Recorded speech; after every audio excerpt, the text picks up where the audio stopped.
Hello everyone, and welcome to another Chemistry with Mr. Faust tutorial video. Today we're going to be talking about drawing orbital diagrams. So let's talk about what an orbital diagram is. An orbital diagram is just another way to represent where electrons reside within the atom. So previously we've talked about writing electron configurations, and we were able to write out electron configurations that use these orbitals like the 1s and 2s and 2p orbitals. So you'll recognize those from previous videos. Well, in this video we're going to go a step further, and we're going to actually draw the electrons in each of those orbitals. So the first thing is we use arrows to represent electrons. So we'll see these as we go through these examples, but we use arrows pointing up or pointing down, and we call that an up spin or a down spin, to represent the electrons that we're going to place throughout the atom. So there are three sets of rules that tell us the order in which we can fill in electrons in the atom. And the first rule is the Aufbau principle. The Aufbau principle says that when we start filling in electrons, we have to start in the lowest energy level, which is the 1s energy level, and then we can proceed to a higher energy level once that energy level is full. So once the 1s energy level is full, then we can proceed on to the 2s orbital, which is a higher energy level. The second rule we're going to talk about is the Pauli exclusion principle. The Pauli exclusion principle says that when we place electrons into an orbital, we can have at most 2 electrons sharing the same orbital. But if we're going to put 2 electrons into the same orbital, they actually have to be spinning in opposite directions. And that's because electrons are negatively charged, and like charges repel each other. In order to cut down on the amount of electromagnetic repulsion between the electrons, they will actually spin in opposite directions, and we notate that with an up spin and a down spin. And then the third rule is Hund's rule. And Hund's rule says that as we're filling in electrons, once we fill in s orbitals that just have one orbital to fill in, and we get to orbitals like p orbitals or d orbitals where there are more than one orbital available, the order in which I fill in electrons is each electron will go into its own orbital before I will start pairing up electrons in the same orbital. And that's because, again, electrons repel each other. So if they don't have to share an orbital, they prefer to have their own orbital. Now, if I still have more electrons to fill in, then I will come back and I will start filling them in. But because of the Pauli exclusion principle, I will have to make sure that they are facing in a downward motion for the downward spin. Okay, let's look at our first example. Let's look at beryllium. So beryllium is right here with its atomic number 4, and that means that it also has 4 electrons. So if we look at the orbitals that we have to go through on our way to beryllium, we pass through the 1s orbital, so we have a 1s orbital, and remember, s orbitals just have one orbital available, so we'll draw one box for that.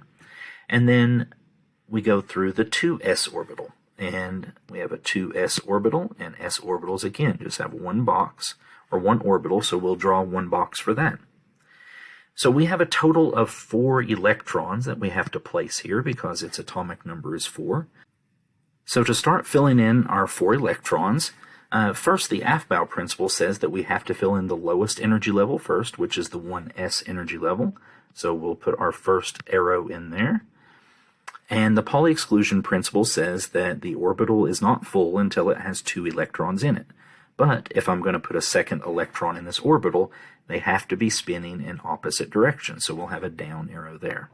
Now that that orbital is full, the Aufbau principle says we can move to the next energy level. So I have 2 more electrons, so our first electron will go in an upspin, and the second electron will go in a downspin. And what we have here is that in the 1s orbital, we have 2 electrons, and in the 2s orbital, we have 2 electrons.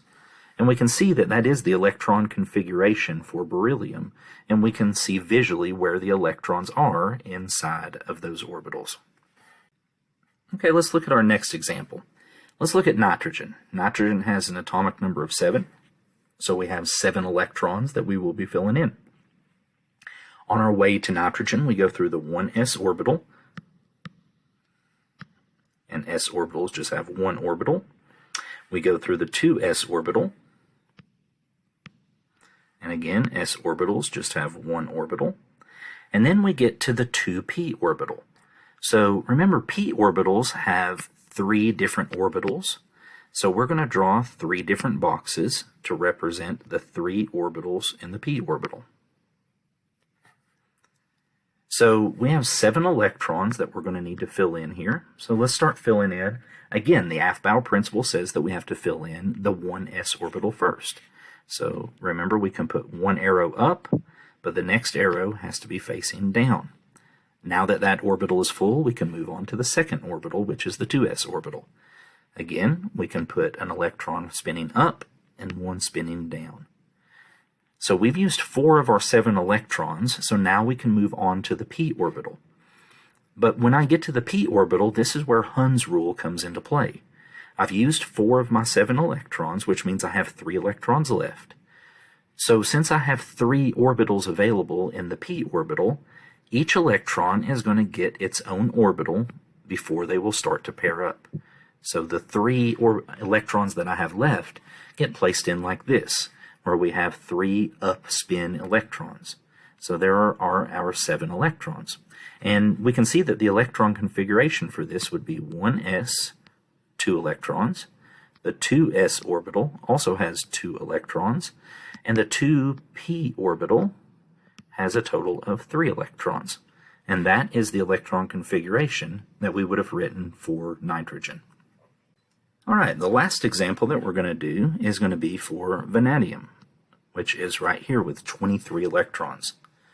So here we see that we would go through the 1s orbital.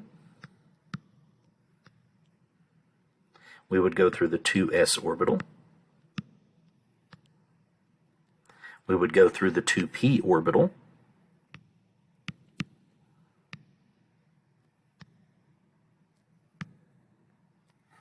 We would go through the 3s orbital.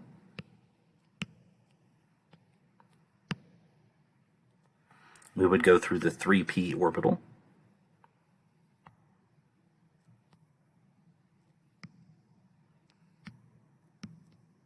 We would go through the 4s orbital.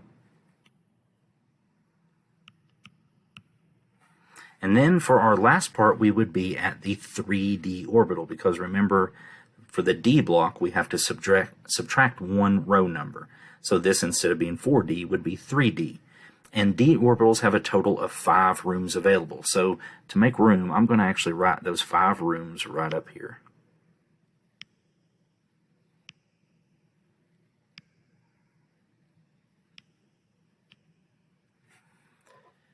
So now we're going to start filling in the 23 electrons that we need to fill in for vanadium.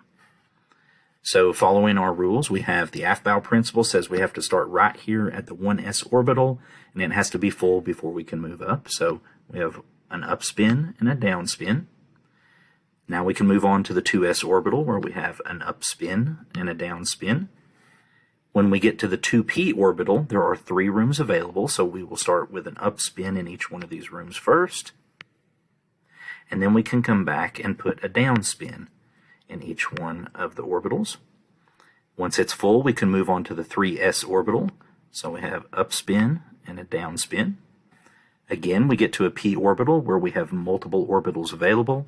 So each orbital gets an up arrow first. And then we come back and do a down arrow. When we get to the 4s orbital, again, it has 1 room, so we have an up spin and a down spin.